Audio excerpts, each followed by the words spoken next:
जीवन बीतता है बूंद बूंद, रिक्त होता है रोज। हाथ से जैसे रेत सरकती जाए, वैसे पैर के नीचे की भूमि सरकती जाती।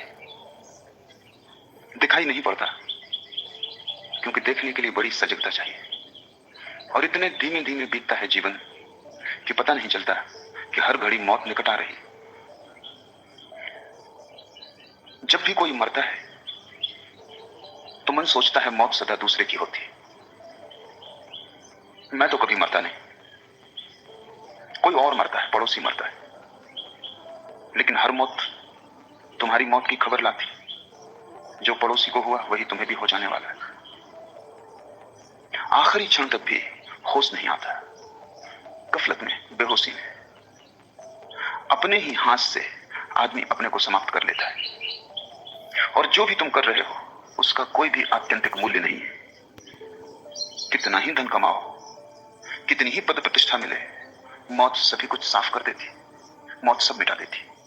तुम्हारे बनाए सब घर ताश के पत्तों के घर सिद्ध होते हैं, और तुम्हारे द्वारा तैराई गई सभी नावें कागज की नावें सिद्ध होती। सब डूब जाता है। जिसे ये होश आना शुरू हो गया कि मौत है, उसी के जीवन में धर्म की किरण उतरती। मौत का स्मरण धर्म की प्राथमिक भूमिका है। अगर मृत्यु न होती तो संसार में धर्म भी न होता। मृत्यु है, इसलिए धर्म की संभावना है। और जब तक तुम मृत्यु को झुठलाओगे तब तक तुम्हारे जीवन में धर्म की किरण न उतरेगी। मृत्यु को ठीक से समझो, क्योंकि उसके आधार पर ही जीवन में क्रांति होगी। तुम्हें अगर पता चल जाए आज सांझ ही मर जाना है, तो क्या तुम सोचते हो तुम्हारे दिन का व्यवहार वही रहेगा जो इस पता न चलने पर रहता? क्या तुम उसी भांति दुकान जाओगे, उसी भांति ग्राहकों का शोषण करोगे? क्या उसी भांति व्यवहार करोगे जैसा कल किया था? क्या पैसे पर तुम्हारी पकड़ वैसी ही होगी जैसे एक क्षण पहले तक थी? क्या मन में वासना उठेगी, काम जगेगा, सुंदर स्त्रियां आकर्षित करेंगी, राह से गुजरती कार मोहित करेगी, किसी का भवन देखकर ईर्ष्या होगी? नहीं, सब बदल जाएगा। अगर मौत पता चल जाए कि आज ही सांझ हो जाने वाली, तुम्हारे जीवन का सारा अर्थ, तुम्हारे जीवन का सारा प्रयोजन, तुम्हारे जीवन का सारा ढंग और शैली बदल जाएगी। मौत का जरा सा भी स्मरण तुम्हें वही न रहने देगा जो तुम हो। और तुम जो हो बिल्कुल गलत हो, क्योंकि सिवाय दुख के और तुम्हारे होने से कुछ भी फल नहीं आता। फल लगते हैं निश्चित, केवल दुख के लगते हैं। फल लगते हैं निश्चित, तुम्हारी आशाओं के अनुकूल नहीं, न तुम्हारे सपनों के अनुसार। फल लगते हैं तुम्हारी आशाओं के विपरीत, तुम्हारे सपनों से बिल्कुल उल्टे। जीवन के अंत में सिर्फ राख छूट जाती है हाथ में, और एक विषाद और एक गहन पीड़ा के एक और अवसर खो गया। इसलिए तो मरते वक्त लोग इतने दुखी और पीड़ित मरते हैं। अन्यथा अगर जीवन की चरितार्थता उपलब्ध हुई हो और जीवन की धन्यता को जाना हो, और जीवन एक गीत बन गया हो, जिसे कबीर कहते हैं सुमरन बन गया हो, एक याददाश्त कि मैं कौन, तो मृत्यु तो एक महोत्सव हो जाएगी। क्योंकि वो तो सारे जीवन की परिपूर्णता है, वो तो सारे जीवन का निचोड़ सार है। तो मृत्यु मृत्यु ना होगी, महाजीवन में प्रवेश हो जाएगी।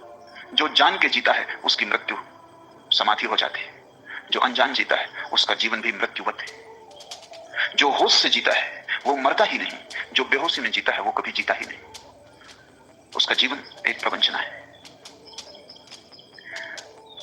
और स्वभावतः जिनके बीच तुम पैदा हुए हो वे ऐसे ही मुर्दे हैं, और उनके पीछे ही तुम चल रहे हो। कबीर कहते हैं पीछे लागा जाई था लोक वेद के साथ, लोगों के पीछे चला जा रहा था।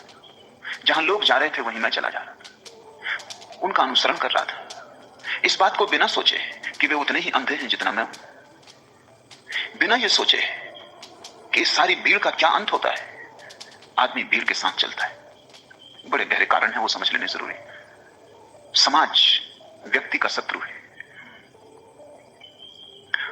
समाज तुम्हें भेड़ों की भांति चाहता है, व्यक्तियों की भांति नहीं। क्योंकि व्यक्ति के साथ ही बगावत का स्वर शुरू हो जाता है, व्यक्ति के साथ ही होश।